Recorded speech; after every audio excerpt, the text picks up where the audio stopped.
Well, good morning and good afternoon, everybody. Welcome in truly coast to coast for another super exciting year of exploring by the seat of your pants. You are joining us for our very first program of the school year. We already have like 60 scheduled in September, October alone, and it is so nice to kick off another year with you of adventure, discovery, science, adventure into the classroom. So a big thank you to the over 300 of you joining today. It is such a thrill to be back, and you couldn't be back for a better program. Now, before we dive in with our topic du jour, I want to note we do have a Kahoot today. So if you want to play along with a little 4-question quiz between our talk and our Q&A, you can pull up this game pin and do that right there. I'll make sure that's in the chat for everyone in a second as well.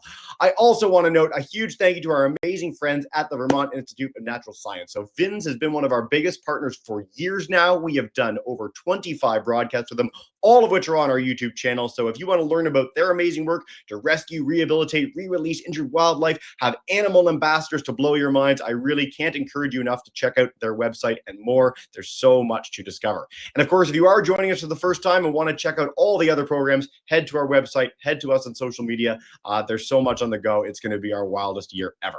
Now, without further ado, I'm so pleased to welcome in Maya and the birds at VINS. So she's going to tell us a little bit about the amazing work they do there, and then we're going to meet some of our animal friends and have some fun together. So, without further ado, Maya, thank you so much for joining us today, and welcome for our first broadcast of the year. Woohoo! Congratulations on starting another, I'm sure, very successful year. But we're going to try.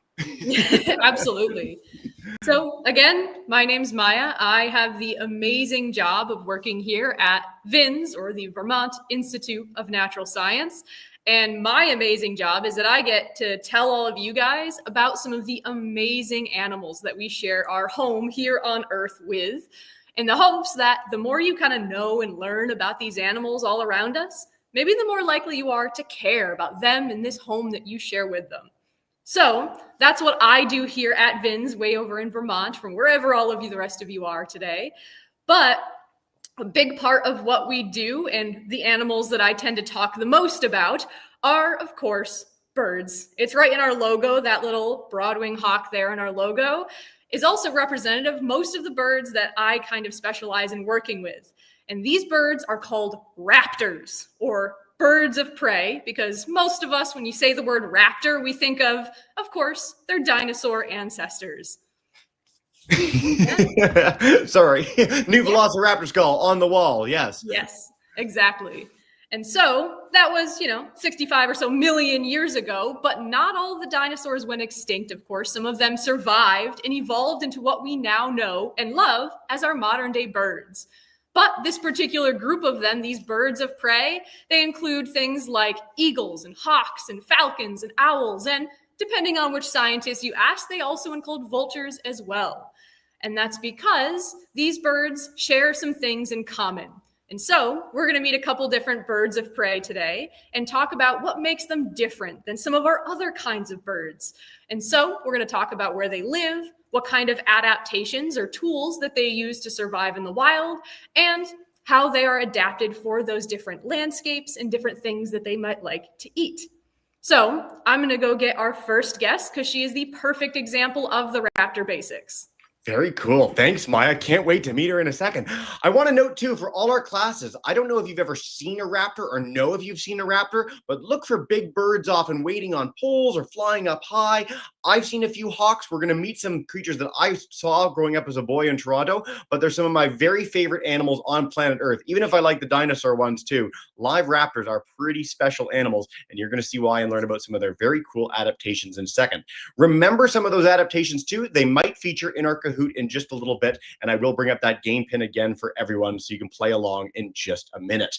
I also want to note we do have an art campaign that we're launching right now that's going to be featured live in Abu Dhabi at the World Conservation Congress in just a few weeks. So I'll put that in the chat in just a second for everyone. But first, here we are meeting our first bird. Maya is back. Take us away. Oh. All right. So when I listed some of those birds before, right?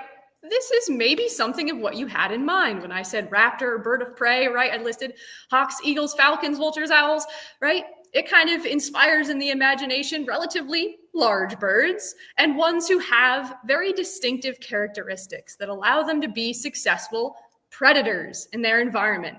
So as the name bird of prey implies, These guys are predators, right? They go out and they have to hunt and catch other animals in order to survive, because if she eats something like a blueberry or a strawberry, it's going to go through her and come out the other side looking much the same. She actually can't digest plants, and so she survives exclusively on other animals.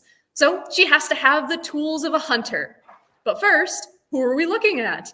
So this hawk right here, she's actually very common across most of North America. So I don't think you listed any places that a red-tailed hawk might not live. And so our red-tailed hawk here has a beautiful red tail. Sometimes the lighting in here isn't perfect. But yes, they are named, in fact, for the color of their tail, which is indeed red in adults. And like I said, she is the perfect starter to introduce us to some of these raptor characteristics, because she is a generalist. She can survive in just about any habitat here in North America, from the tundras way up in the north to the deserts of the southwest, the prairies in the middle, and the forests along the Pacific and the Atlantic coasts. So she's not too picky about where she lives, because she's not too picky about the things she might want to eat for dinner. How many of our red-tailed hawks go about finding and catching dinner, though, is they like to sit and perch like this, usually along the edges of habitat. So if there are trees in that area, she's going to be sitting on the tops of those trees using her eyesight. Many of us may have heard someone called hawk-eyed or eagle-eyed as a great compliment to your vision, because if you could look through her eyes, you would be able to read your favorite book from across a football field. That is super teeny tiny little details. It's really incredible. And so while she's perched up high in those trees, she can easily spot the difference, maybe between the grasses and other plants that are growing on the ground and the little fuzzy butt of a squirrel or a small bunny rabbit sitting there trying to hide amongst the leaves. And so when she spots dinner, she is going to use her big, beautiful wings to swoop down, and then she's got to catch it with, of course, her talons. Those long curved claws at the ends of each toe are called talons. And they're not just sharp and pointy. Her feet can be incredibly strong. Now, I don't know about any of you, but I've measured my grip strength, so how hard I can squeeze down in my fist as hard as possible, and I can do about 70 pounds per square inch of pressure, which that's pretty good for me. The strongest of us humans might be able to get a little over 100 pounds per square inch of pressure, but this red-tailed hawk here, she can squeeze down with 200 pounds per square inch of pressure. That is incredibly strong, and I'll give you a hint. I weigh a lot more than she does, and so she is incredibly strong for a bird of her size.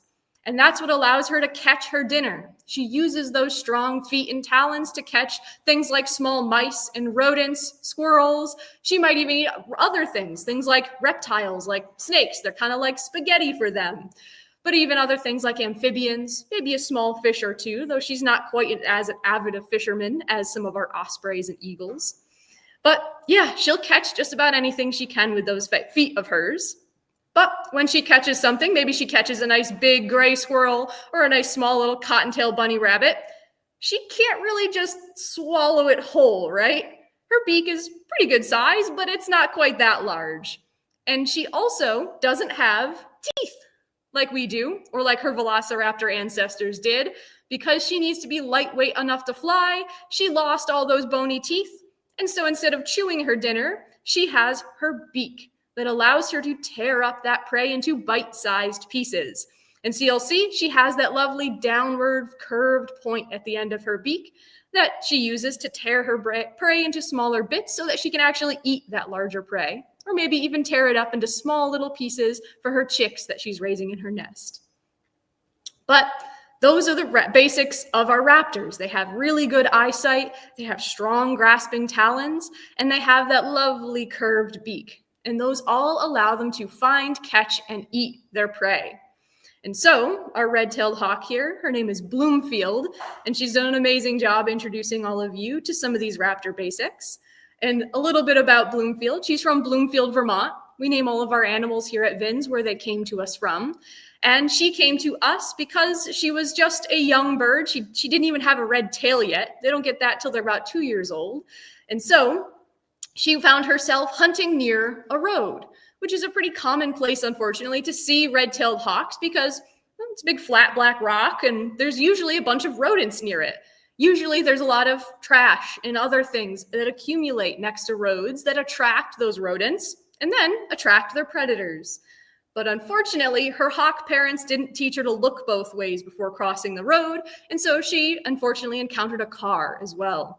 And so she had fractured a bone in her left wing, and that fracture wasn't quite able to heal 100% perfectly.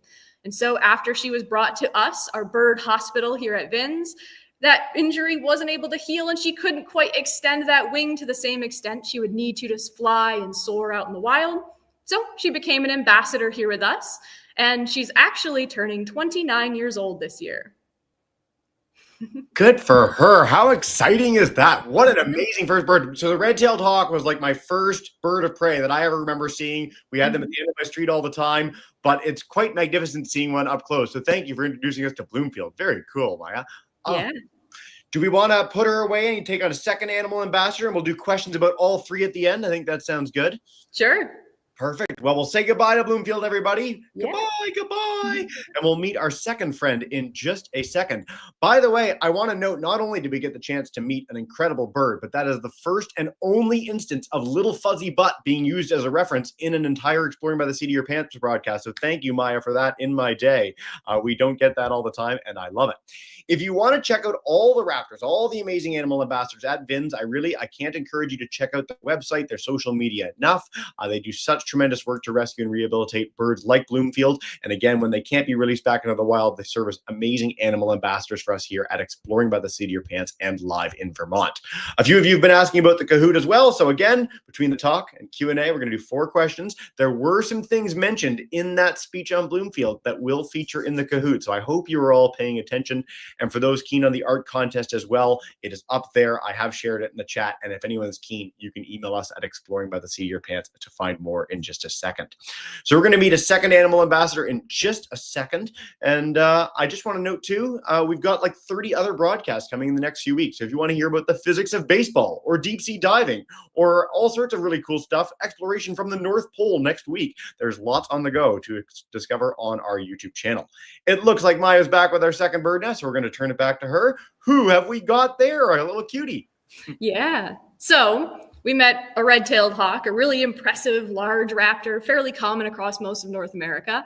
This species is also very common across North America, and believe it or not, raptors do come in all shapes and sizes. And so this relatively small little raptor here, he is fully grown, he's an adult, he's not getting any bigger than this. This is the American kestrel. And he is actually North America's smallest species of falcon. So many of you may have heard of his big cousin, the peregrine falcon. They're kind of world famous for not only living on all the continents except Antarctica, but they're also quite fast as well. Falcons are well renowned for their ability to fly through the air incredibly fast, and he's no exception. And so our little American kestrel here, he is kind of famous for his speed. He in particular, instead of like the red-tailed hawk living just about any habitat, he specifically prefers to call grasslands home. Big, wide open grassy spaces. So if there's fields or meadows or pastures or prairies, all of these wide open spaces are where you might encounter American kestrels. And while he's hunting out there, because there's not a lot of trees or tall things to perch on, he is usually hunting on the wing. And so a falcon's wings, they are long and pointed. They come to a long kind of triangular point. I like to say they might remind you of a jet airplane. Or I should say, where do you think we got the idea for jet airplanes but our falcons? And so those wings are what allow them to fly incredibly fast. But it's not just flying from point A to point B fast. They are usually flying high up in the sky, remember, looking for their dinner. And they use those long pointed wings to dive through the air. So he tucks those wings back and stoops out of the air. For American kestrels, he can dive at over 70 miles per hour, which is faster than the speed limit on most highways. And so imagine a deck of cards passing your car on the highway fast. That is our American kestrel. And he is incredibly speedy because of the things that he likes to eat. So our red-tailed hawk, she kind of perched and waited for things to come by and used her incredibly strong talons to catch them. He's got pretty strong little feet, but they're very small. And so they can definitely catch things that are pretty tiny, maybe lots of the insects he likes to eat in the summertime. Think about all the grasshoppers and crickets and cicadas. He can even snag dragonflies out of the air. He's so fast. And so his feet are the perfect size for those things. But then when it's chillier or maybe the weather's changing and there's not as many bugs to find, he has to hunt other things. Primarily, of course, every predator's favorite thing to eat, mice and small little rodents. But he can also hunt other birds, things like little finches and sparrows, right? Maybe a little chickadee or two. He can definitely catch those as well, but those little feet, they're not quite enough to get the job done for something large. And so he doesn't just rely on his feet like our red-tailed hawk did. He's got an extra tool up his feathers on his beak. So he's got that long curved point like all of our other raptors, but just before that curves downward, he actually has a little notch in that side part of his beak on either side, and it's called a tomial tooth. But remember, not a bony tooth like me and you have. It is a little notch in that beak that fits perfectly between the neck bones of his prey. So just like some of our large mammal predators like wolves and lions and tigers and things use their large canine teeth to bite into the necks of their prey, our little falcons, they can also use that tomial tooth to bite into the necks of their prey, which means he can actually successfully hunt something that's his size, if not a little bit bigger.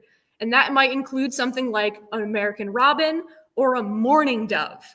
That's pretty impressive. And so he can use that tomial tooth to take down his prey incredibly fast. And so the risks of maybe him getting hurt while trying to hunt something big go way, way, way down. So our kestrels are actually quite efficient hunters. Whereas you might think about some of our other larger raptors or even mammal predators, they might only be successful at hunting things only 2 or 3 times out of every 10 times they try to go out and hunt. An American kestrel, though, 9 out of every 10 times he goes out to catch something, he comes home with dinner. So he's actually quite the ferocious hunter despite his smaller size. But this here specifically is Westford. He came to us from Westford, Vermont, and he came to us specifically not with a physical injury like Bloomfield. His wings are totally fine. He's got his feet and everything else, but he came to us kind of with a behavioral issue. You see, Westford here, he came into the care of a wildlife rehabilitator, someone who is licensed and trained to care for injured wild birds, because he was dropped off in an unmarked cardboard box at the doorstep of a wildlife rehabilitator in the town of Westford here in Vermont. And this person came outside and saw this box at their door and said, "That's strange. I didn't order anything." Opened up their door, brought the box inside, popping up, and out popped a little kestrel, who immediately, upon seeing a human being, this huge animal compared to him, something that would normally be a potential predator, landed on her head and started begging for food. Oh, no. It's pretty silly. Pretty silly. But based on that behavior, it was pretty apparent that something was going on with Westford, or rather had been going on. Normally, when kestrels and many other young birds are small, they're in the nest, right? They're just basically cotton balls with eyes and feet. They need to figure out who they're going to be when they grow up, what species they are. And so they look and listen to who's feeding them when they're in the nest. Now, normally that would be his American kestrel parents, and he would know and learn that he was going to grow up to be a big, strong bird of prey. But instead, he must have seen humans. Maybe someone found Westford down on the ground. Maybe he fell out of his nest and they said, "Oh my gosh, it's a baby bird on the ground. What do we do?" And they weren't sure, so they picked him up and they brought him home. And unfortunately, they had no idea how to care for A, wild animal, B, a young bird, both of which have very specific needs, both in terms of what they need to eat and the space and environment they need to grow up big and strong. And so they probably didn't realize that having Westford probably live in their living room, maybe flying around, sitting on their shoulder or their head, watching TV all afternoon, meant that he wasn't learning how to be a wild kestrel. He doesn't know how to go out and find bugs and mice and small birds to hunt. And so once they realized that I'm probably not the best apt to care for this bird, they did as best they could, and they dropped him off at a wildlife rehabilitator's doorstep, someone who actually knows what they're doing to care for him. But the damage had been done. He had become imprinted on humans. And so he doesn't know how to be a wild kestrel. Instead, the only thing he knows how to do is sit here, look very round and adorable. And when he's hungry, he goes peep, peep, peep, peep, in hopes that I hand him a little tiny bit of mouse. So very effective strategy. You always do hand him that tiny bit of mouse, though, so it's working so far. Yeah. Oh, yes, he has us well trained. Well, it's so nice to meet Westford. Thank you so much for our second raptor species. And if we want to say goodbye to Westford, everybody, we're going to meet our third one in a second. And I want our classes to guess. Goodbye, Westford. So if you want to put in the chat, if you're on YouTube, if you're on StreamYard, what kind of raptor might we meet next? What's another bird of prey? We've met a hawk. We've met a falcon, kind of. What do we have coming next? You can put that in the chat in a second. We'd love to hear from you. I also want to note that when I grow up, I want to be a cotton ball with eyes and feet. That sounds truly delightful. Being an adult man it's different sometimes. Let's see what we've got. We've got eagle and vulture. Ooh, from our Avoca West crew. Let's see what's coming in on YouTube. How many other eagle, owl? Okay, it is one of these is correct. And I want to stress for those of you, we talked about vultures very briefly at the beginning. I really encourage our classes to look up vultures because I remember when I was a boy, vultures were kind of icky and gross, and they're really a special group of birds, and a lot of people tend to not like them. But if you look up vultures, they're pretty special animals, and I hope you'll take the chance to learn a little bit more about raptors in general when we are done the broadcast. Some kind of bird is inevitable, grade 4s. I love that. We are indeed going to have some kind of bird as our third and final ambassador before our Kahoot together. Falcon from Miss Riddle's class. By the way, a big welcome into Miss Riddle's class on YouTube in Nova Scotia, Miss Green's class in Scarborough. I grew up in Etobicoke on the other side of Toronto, so every time we get a general Toronto area class, it makes me happy. All right, drum roll, please. Who's our bird? Maya's back with bird number 3. It's an owl. My favorite. Most of us are pretty good at recognizing our raptors that we call owls, because they just look so distinctly different than many of our other kinds of birds. And so let's go over why. But first, introducing this little guy, this is an eastern screech owl. So for any of you that live in kind of the western half of North America, you may be a little bit more familiar with the western screech owl that looks incredibly similar to this little guy. But here in the eastern half of the US, we are a little bit more familiar with this exact species. But yes, they are an owl, and meaning that they are primarily active during the darker hours of the day, and they are incredibly well adapted for doing so. So if you are looking for eastern screech owls or even western screech owls, they prefer to live in forests. But I probably didn't have to tell you that. Just looking at this little guy here, you can see the color and pattern on his feathers make him blend in almost perfectly with tree bark, the places that he likes to hang out. And so, just like our little American kestrel, this is as big as he's going to be for the rest of his life. He's a fully grown adult. Theirs don't get much larger than this. And so he does have to worry about other larger predators that might want to turn him into dinner. And so, in order to not become someone else's dinner, he does his best to camouflage, to blend in with the environment around him by relying on that color and pattern on his feathers. And so, if he's taking a nap way up in the trees in the middle of the forest, he is going to close those big eyes of his and look just like a continuation of that tree bark, which makes them incredibly difficult to see out in the wild. You really have to be determined to go out and try to find them. But if you do, and I've asked people sometimes in my programs and audiences, if anyone's ever seen one in the wild before, most of them recount the tale something like this. They say, I was walking through the forest when a tree blinked at me. That is just how perfectly camouflaged they are. So they don't want to be someone else's dinner, but they do still have to find dinner of their own. And so just like all of our other raptors, he is a predator. He does have to go out and hunt for himself every night. And for eastern screech owls, they're most active just after dusk and just before dawn. So they're on the edge of nocturnal and on the edge of another word we use as crepuscular, which refers to dawn and dusk. But this little guy here, he has to have some tools to help him to be able to navigate his forest home.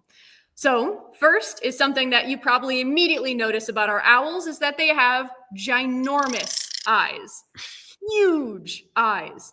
In fact, if you wanted to have better night vision like an owl does, your eyeballs would have to be the size of your fist. That is huge. That is ginormous. They take up about 2/3 of the space in his skull, which means if you've ever heard of the wise old owl, you might want to reconsider. But yes, they are perfectly smart for their space, but yes, their eyes are huge. And so a huge part of their face and their head is dedicated to supporting these ginormous eyes so that while he's flying through the forest, he doesn't fly into a tree. He doesn't bonk into any branches while he's trying to find his way through the trees. So he's got big eyes, but another feature that he uses to help him to navigate his home and specifically to find dinner, right? Because if you imagine it's the middle of the night or it's really, really dark out, it's cloudy. Hey, maybe it's even the winter time up here in the northern parts of North America, and there's a lot of snow on the ground. Those little mice and things that he likes to eat, they're not standing on top of the snowbank saying, "Hi, predators, eat me." They're usually hiding and sometimes even underneath the snow. And though his night vision is good, he doesn't have X-ray vision. He can't see through all of that snow. And so instead of just relying on his eyes, like the kestrel and the red-tailed hawk, he relies on his hearing. But you can't see his ears. And so his ears, rather than being skin and cartilage like ours to catch sounds and direct them into our ear holes, his ear holes are covered up by all those feathers. But you can see the feathers that act as his ears. But they are not the little tufts that stick up right here. Sometimes those are called ear tufts, though my favorite word for them is plumicorn. It means feather horn, which is really cool. They have nothing at all to do with his hearing. They, in fact, act as camouflage when he feels like he needs to hide and become part of his environment. But he has instead that disc of feathers around his face. And so that little disc of feathers and many owls makes their face look very round and flat and adorable. But it's not just to emphasize how cute they are. That ring of stiff feathers act like giant ears. Imagine for a minute that your ears were bigger than the entire half of your face, each one of them. That would be huge. Your hearing would be so good, you might be able to hear those little mice scurrying beneath a foot of snow while you're sitting up in the trees. And so our owls have incredibly sensitive hearing. And so he can hunt even in total darkness. He doesn't even need any light whatsoever in order to find dinner. So our owls have some really amazing adaptations for being able to hunt specifically at night. And so by having sensitive hearing, though, if he's flying around through that forest, if you've ever done this, kind of waved your hand next to your ear, you can hear the whoosh, whoosh, whoosh of your hand go by your ear. That's a lot of noise. And if you're a hawk or a kestrel, you don't really care about how noisy your wings are. But for an owl, if you're making so much noise with your wings, you might not hear your dinner scurrying through the leaves below. And so he specifically has almost silent flight. As his wings move through the air, they're very flexible. The feathers themselves can bend pretty far. And on the edges of his feathers, there's a little kind of comb, almost like little eyelashes sticking off of the edges of those feathers that help muffle their sound as they move through the air, allowing him to fly quietly so that he can still hear even while he's flying. So owls have some pretty darn cool superpowers. And to help me talk about that, that's actually the reason why we have this little eastern screech owl here. This is Decatur. He's from Decatur, Illinois. And he actually came to us from the Raptor Center there in Illinois. And his parents were two non-releasable adult eastern screech owls that were cared for at that facility, similar to how our bird hospital, sometimes we get in birds that can't make it out in the wild, like Bloomfield and Westford. His parents, right, they were non-releasable. They were living in the care of this nature center.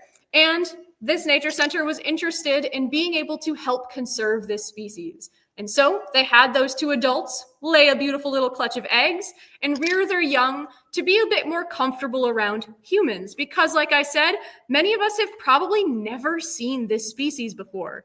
And so he is a very adorable reminder that there is wildlife all around us. Even if you never see it, even if you have no idea that they're there, they may specifically, right? You may just not see them, but that doesn't mean that they're not there. And that doesn't mean that they're not important parts of their ecosystems. So Decatur here came to be an ambassador here with us, and that's part of the reason why he looks like he wants to sit on my hat. Similar to Westford, he grew up around humans, and so he got really, really comfortable with all of us and our things. And so we are in a room where he sometimes gets to practice his flying, get his exercise. And so there's a perch over there, and there's a perch over there that he's looking at. So in case you're wondering what all this is.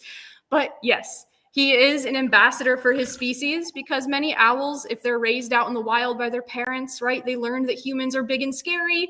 Sitting on one's glove this close, it might be a little bit too nerve-wracking, and they might not really want to do this job. And so we don't ask them to. We want to work with birds who are comfortable being in this kind of environment. So as he finishes being antsy, we can start to get ready for our next questions after I bring him. Amazing. Well, we'll start with our Kahoot in a second, and then we'll dive in with Q&A. And if you need to put Decatur back in the cage just for his own sake, great. And if you want to keep him out with us, that's fantastic too. But Maya, just thank you so much for such a deep dive on such amazing animals. Again, I really encourage our classes to check out the VinsWeb website. We'll make sure you all have that if you register to learn more about all the incredible animals there. But I must say, looking into the eyes of an owl is one of the true great joys in the world. So really, really nice to finish off with him. As we said, we're going to dive in with our Kahoot. So this is 4 quick questions to test your understanding, have a little bit of fun. And if you guys want to play along in the chat, you got 27 of you already in, which is spectacular. If you want to sign in for the first time, great. But the faster you answer, the more points you get. And we are going to dive in with this right now before we head to our Q&A. So let's get underway with a few quick questions on some raptor biology and cool adaptations we learned about. Let's see. Question 1. All right, multi-select. There's more than one right answer here. Pick 2 adaptations of raptors we learned about. Forward-facing eyes to spot prey, long legs for wading in water, sharp talons to grab prey, or thick beaks for cracking seeds. Did we talk about cracking seeds today? Long legs. Let's see what we've got. Get those answers in. We've got 15 more seconds. We got 4 questions total, and then we are going to dive in with our Q&A. Mr. Hancock's class, I know you guys have had to go, but thank you for all the great questions in the chat. Glenview, we're going to take yours live, and then YouTubers, please start sharing yours in the chat. We'd love to hear from you. The more questions, the better. Yes, A and C are our correct answers. Way to go, everybody. Okay, Outstanding Scorpion has our lead. Tie lead. As we go into question 2, if we had eyes like a raptor, could we read a book from across a football field? We talked about this. Maya, you said this specifically. Maybe a hint, hint, nudge, nudge that the answer might be yes, but get those answers in. The faster you answer, the more points you get. This is amazing to me. Like, humans have really good eyes as the animal kingdom goes. Like, we actually are pretty adept at seeing, but we don't hold a candle to something like our 3 bird ambassadors today. And so, yes, the answer is true, which is truly wild to think that something could be that high up and see something like a little fuzzy butt running away. So there we are. Outstanding Scorpion got our in our lead as we go into question 3. The American kestrel is America's largest falcon. I mean, you literally saw 3 birds. We had a huge one, a mid-sized one, and a tiny, tiny one. Let's see what we've got. I think our answer might be false here with 6 seconds to go. I love that we get to meet Westford almost every time. It's like the most consistent ambassador in our broadcast. Westford's just like a star. So yes, the answer is false. Way to go. Final question, and then we're diving with Q&A. Outstanding Scorpion keeps our lead barely. A barn owl's heart-shaped face helps it do what? Now, this is true for all owls. Does it help it fly faster, hear better, hold on to prey, or hide from predators? And you talked about ears being almost as big as the head. My ears, sometimes I'm glad they're flat, because if they went out, they're very large. Let's see what our answers are. Great job, everyone playing along in our Kahoot. Dun, dun, dun, dun. 10 more seconds. And then Maya, we're going to dive in with a question for Mr. Hancock's class to begin. And then we'll head straight to our grade 4 lunch crew. Yes. Oh, hide from predators, a lot of you thought. Now, they use camouflage to hide from predators, but hear better. It does channel the sound to them. So this might mess with our leaderboard a little bit. as we go into our final. Here we go. 3rd, nimble platypus, who inexplicably is a moose with pancakes. 2 is red butterfly, a koala in scuba gear. And number 1, for all the marbles, is outstanding scorpion. Almost went wire to wire. If you are outstanding scorpion, please do let us know where you're joining from. Very, very cool. Mr. Hancock, I'm going to head to you for our first question. Come on in Georgetown, man. Yeah, all right. We definitely have the outstanding scorpion in here. Of course. One of our... This is a good problem to have. First program of the year. That's how excited we are. All right. A lot of our students were wondering exactly how many birds you have there. Ooh, very cool. Yeah, so as full-time resident birds here at VINS, we have about 75. I have to double check exactly how many non-releasable songbirds we have in our aviary. We just added a few last week, so my count might be a couple off. 75? Yeah, around 75 or so, yeah. That's a lot of birds for one aviary. Like, very, very cool. We work with a few animal hospitals, so I just want to stress for our kids, that's an incredible amount of creatures to take care of. So, cool question, Mr. Hancock. All right, right at the camera, grade 4s, come on in. Hello, welcome in. Hi, I was wondering, have you noticed a falcon is a girl or a boy? How do you know if a falcon's a girl or boy, Maya? Great question. Yeah. So American kestrels are probably the easiest one to tell the different sexes apart because they physically look different. So American kestrels, like Westford, he is male because he's got those beautiful slate blue wings. I actually have an American kestrel wing. So it has that kind of nice, smooth, grayish blue color on his wings. And if he was female, he would have more of that rusty red orange color that you saw on his back and on his front. So they actually look different, which is really nice because for most of our other raptors, they look identical. Yep. So a lot of animals in the animal kingdom look quite different from one another. People are an example of this, but I'm really glad that we've got at least one bird where it's like really easy to tell because it's a big challenge in ornithology and reptile biology. It's not always apparent. So great question, guys. All right, Miss Riddle's class, Nova Scotia, they want to know, do you breed the birds there? Yeah, so you get this question a lot is, do you have any of your birds that are residents here lay eggs and raise chicks? Here at VINS, we do not. We do not quite have all of the space and capacity to care for birds that are being reared here because if we were, we would want them to be released into the wild. And if they have parents that are totally injured, they can't go out and hunt for themselves, how are they going to teach their young to hunt? And here in Vermont, we're a relatively small state here in the US. And so our permitting offices don't quite have the capacity to allow us to do that anyway. So we stick mostly here to rehabilitating wild birds, raising injured young ones, but our residents here do not reproduce. Very, very cool. I love that you threw bureaucracy into that answer. We don't get that every day in our program, so I appreciate it. Yeah. Great question from Mr. Hancock's class before they had to go. Do any birds have teeth? You highlighted their beaks, and especially the big beak of our first ambassador. Tell us a little more. So birds do not have bony teeth like you and I do, right? These teeth that we have in our mouth, they're bones. They're bones just like the rest of your skeleton with a little added protective layer. Birds don't have those. There are some birds, though, that have these little projections on the inside of their mouth that to us might kind of look like a bunch of tiny little teeth. But they are, in fact, just extensions and growth from their beak itself. So their beaks are made of keratin, much like our hair and nails, that kind of hard material. And they don't have bones in their mouth like we do. So, nope, no teeth. I'm really interested. What birds have the projections from the thing? As someone like it's a biologist by background, I just can't think of that offhand. Can you tell us? Some waterfowl. So some ducks and geese, they're called lamellae. These teeny tiny little projections on the inside of their mouth. Sometimes it's really helpful for like filtering food out of the water. Cool. Very, very neat. I also encourage our classes because when you said that, it reminded me of a penguin's tongue, which is one of the weirdest things in all of nature, and everyone should look one up when they're done. Yeah. Avoca West, let's go back to grade 4s. Come on in. Take us away. Hey. How can an owl do something? Sorry, it's really hard to hear. Can an owl dig through the snow? Dig through the snow. Great question. Yeah. So I mentioned, right, some owls live in places where it snows all the time. Can they dig through the snow? They probably could dig a little bit if they wanted to, but by the time they scratch at the surface of the snow, that mouse or that vole has run away long before then. So most of the time, our owls that hunt in deep snow, like great gray owls or even our little screech owls, when they fly above the snow, they hear that mouse underneath the snow, they simply punch right through it. They take their feet in their talons and they dive in the snow and grab it. Cool. One of the coolest things in all of nature, by the way, like classrooms, if you get the chance to watch a video of an owl hunting in the snow, it's one of my very favorite kinds of things I've ever seen in my life. So thank you so much for that cool question. All right.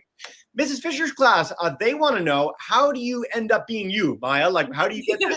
What's the deal? It's such a cool gig. Tell us more. Yeah. How in the world did I get here? Well, there's about 8 million different ways to become basically an environmental educator, someone who wants to teach people about the world around them to some capacity. My background is in wildlife biology, so I went and studied in college to learn more about the wildlife, where it is out in the wild, and then I found my passion for teaching other people about these animals that I love. So that's how I fell into it, but there are degree programs that you can take to specifically pursue education first and then specializing in environmental and wildlife topics. One of our very favorite questions that we get here. So thank you so much to our class for that. We're going to take one more because time flies and you're having fun, and then we're going to wrap up. So back to our live students, grade 4s, come on in. Hey, man. Hi, I was wondering, like when you had the owl, I was constantly giving it food, like the last. Yes. Every like minute, So why are you feeding the owl all the time, Maya? Like compared to our hawk and kestrel, it was very, very different in appearance. Great question. Yeah, so this time of the year is always interesting for a lot of our birds. A lot of them, the seasons are changing, right? It's starting to get a little chilly, at least here in Vermont. And a lot of our birds are feeling that temperature change, meaning a lot of them are very, very hungry. And so our little screech owl this morning, he just happened to be very, very hungry. And so you could see when he was looking around, like I said, he's been in this space plenty of times before, and sometimes he even does flights here. But today, because I wanted you guys to be able to see him, he was sitting on my glove, but he was still looking at his perches all around. So to make sure that he was content, right, he's getting plenty of food sitting here with me, making sure that we're having good times. I'm giving him what I like to call Mises pieces. Little bits of mouse.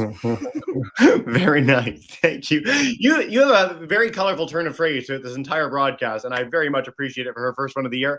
Maya, before we wrap up and say farewell and bring in our kids, is there any final message about VINS that you want to leave our classes with today? This has been so much fun to meet all our animal ambassadors, but take us away with one final message. We always feel incredibly lucky to be able to talk to all of you, to be able to answer your questions, because like I said at the top, my job is to make sure that you guys learn more about the world around you. Even if you don't remember exactly how far away a hawk can see, I hope that it inspires you to learn more about some of the animals you may see in your backyards, and hopefully want to care for those animals. And like I said, the environment, the home that we share with them. So I'm really glad I got to talk to all of you today, and I hope you enjoy the rest of your season, right? Enjoy the beginning of your school year. Thank you so much, Maya. We'll be back with you guys many times. I know. I really encourage our classes. Check this out. Share it with your family and friends on YouTube. We got to meet our Bloomfield, the red-tailed hawk, Wester, the American kestrel, and Gator, the eastern screech owl. 3 incredible ambassadors today. As we do to wrap up every broadcast, I'm going to bring in our class, say a big thank you and farewell. So grade 4s, thank you so much, everybody.